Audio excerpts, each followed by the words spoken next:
entre pays africains, nous sommes tous des frères. Cependant, il existe de petites rivalités entre certains pays. C'est le cas de la Côte d'Ivoire et du Sénégal. En ce qui concerne l'Afrique occidentale française et de la Côte d'Ivoire et du Cameroun, parlant de l'Afrique francophone de façon générale. D'où sont parties ces rivalités? Si, pendant la période coloniale, le Sénégal était le leader de l'Afrique occidentale française, c'était le porte-flambeau, c'était la référence, c'était le pays phare, c'était le leader. Tout passait par le Sénégal. Pour des études, il fallait se rendre au Sénégal. Pour former les cadres, il fallait se rendre au Sénégal. C'était une sorte de petite France ici en Afrique occidentale. Cependant, au lendemain des indépendances, par sa puissance économique, la Côte d'Ivoire devient le leader incontesté de l'Afrique occidentale francophone et occupe cette position jusqu'à ce jour. C'est de là que les premières petites rivalités, qui ne sont pas des rivalités en tant que telles, mais c'est des petits conflits de leadership.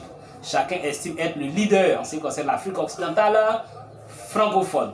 D'autant plus que, voilà, pendant les matchs de football, cette rivalité s'est déportée sur le terrain du football. Pendant les matchs de football, on sent cette petite tension entre les deux équipes. On peut jouer avec des pays comme le Bénin, le Togo, le Burkina, le Niger et autres. Mais chaque fois que c'est avec le Sénégal, c'est un peu différent. Il y a cette petite tension parce que chacun estime être le leader de l'Afrique occidentale française. Chacun estime être devant l'autre, être le pays phare, et ainsi de suite. C'est de là que ces rivalités-là sont venues, se sont déportées sur le terrain du football. Et aujourd'hui, sur les réseaux sociaux, mais comme je dis, ce n'est pas des rivalités faites d'animosité, c'est des rivalités bon enfant, pour une question de conflit de leadership. Ça va, qui est le leader? Mais aujourd'hui, depuis le lendemain des indépendances, la Côte d'Ivoire occupe cette position à travers sa puissance économique jusqu'à ce jour.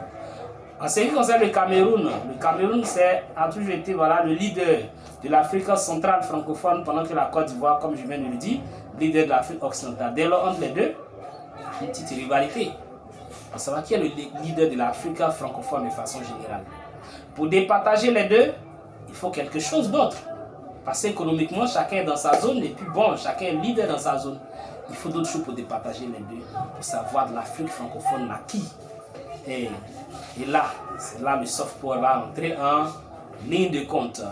Si les premières heures, dès les premières heures des années 80, le Cameroun a dominé le débat parce que le Cameroun avait le football et la musique, le makossa, là où la Côte d'Ivoire se cherchait encore. Voilà. D'autant plus que dans les années 80, les années 80, particulièrement 1984, la Côte d'Ivoire organise la CAN et le Cameroun vient nous battre sur nos installations, nous élimine. C'est de là que la rivalité Côte d'Ivoire-Cameroun est partie véritablement. C'est à partir de là que les choses ont commencé véritablement sur le terrain du football.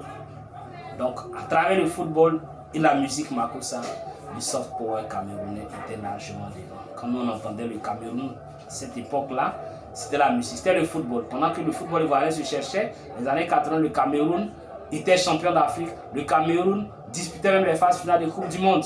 Pendant que la musique ivoirienne se cherchait, la musique makossa dominait les scènes africaines, dominait toute l'Afrique.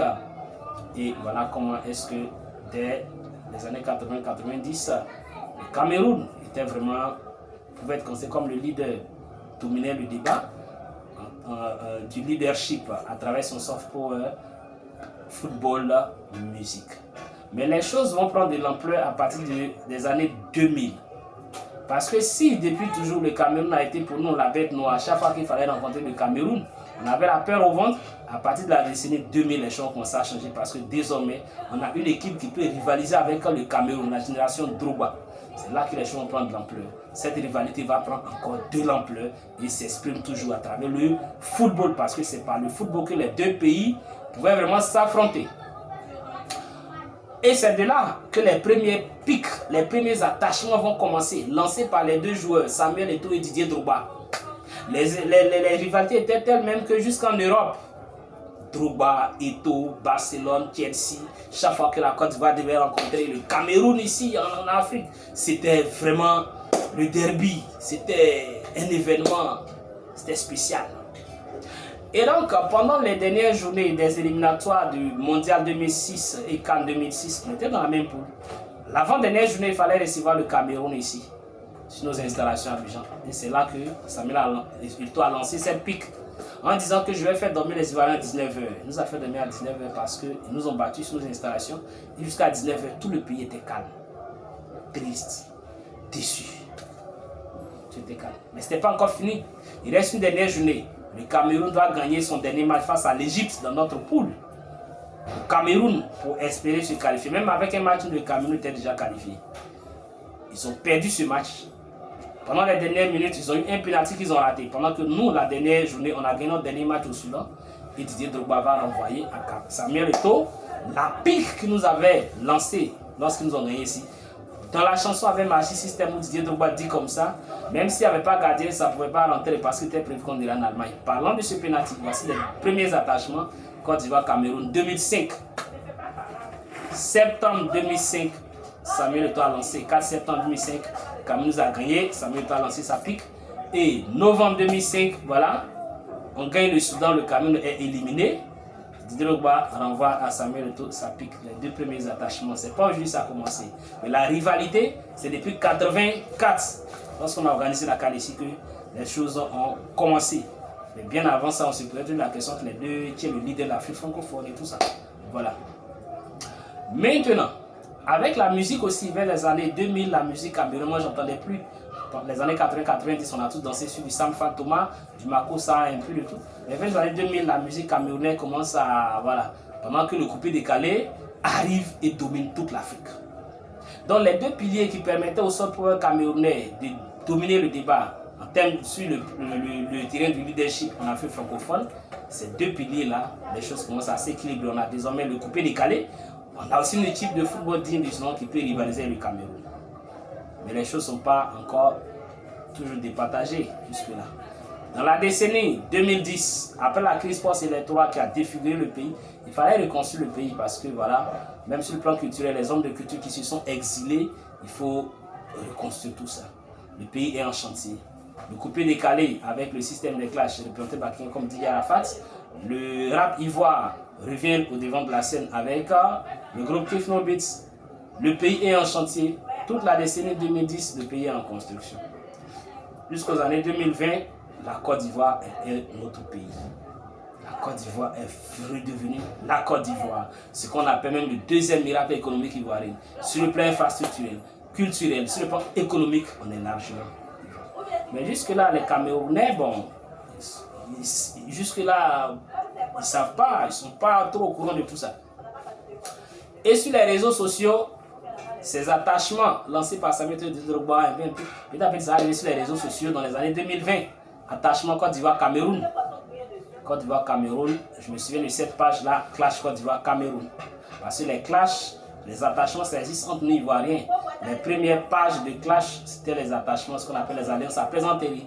Clash Aniba ou les clash Dida BT, des choses comme ça existaient.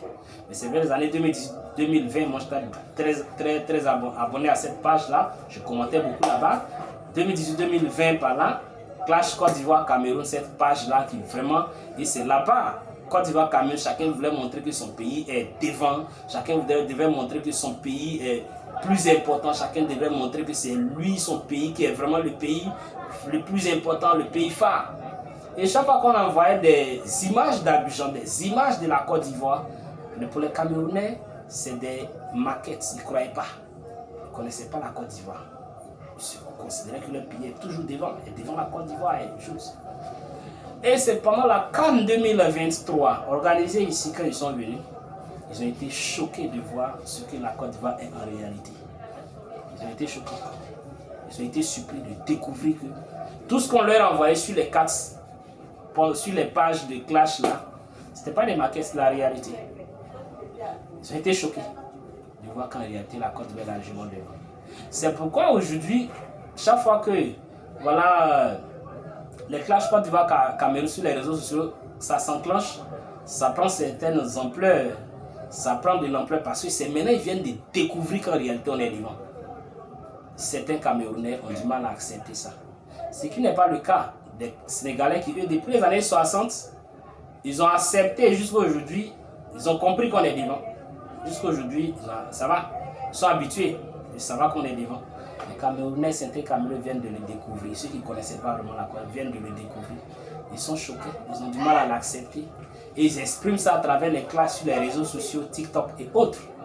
Ils expriment pas. Non, ils ne sont pas habitués. Pour eux, ils sont là-bas pour leur pays est trop. Même s'ils savent que ça ne va pas, mais ils ne savaient pas que la Côte d'Ivoire est aussi devant, est aussi trop en avance par rapport à leur pays. Ils ont du mal à accepter. Donc voilà un peu les différentes étapes de cette petite rivalité qui, voilà, avec le temps, qui a commencé en 1984, à travers le football qu'on a organisé ici. Vers les années 2000, Didier Drogba, Samuel Eto'o, le football, et les années 2000, voilà, 2020 jusqu'à ce jour, à travers les infrastructures, le développement, la musique, et puis la CAN qu'on a organisée ici à domicile, qui est considérée comme la plus belle CAN de l'histoire, contrairement à ce que eux, lorsqu'ils avaient organisé en 2021, qui a été en quelque sorte un petit fiasco. Et là, aujourd'hui, qu'on le veuille ou non, le software de la Côte d'Ivoire est incontestable. En Afrique francophone, la Côte d'Ivoire est le leader. Qu'on le veuille ou non, c'est comme ça. C'est comme ça.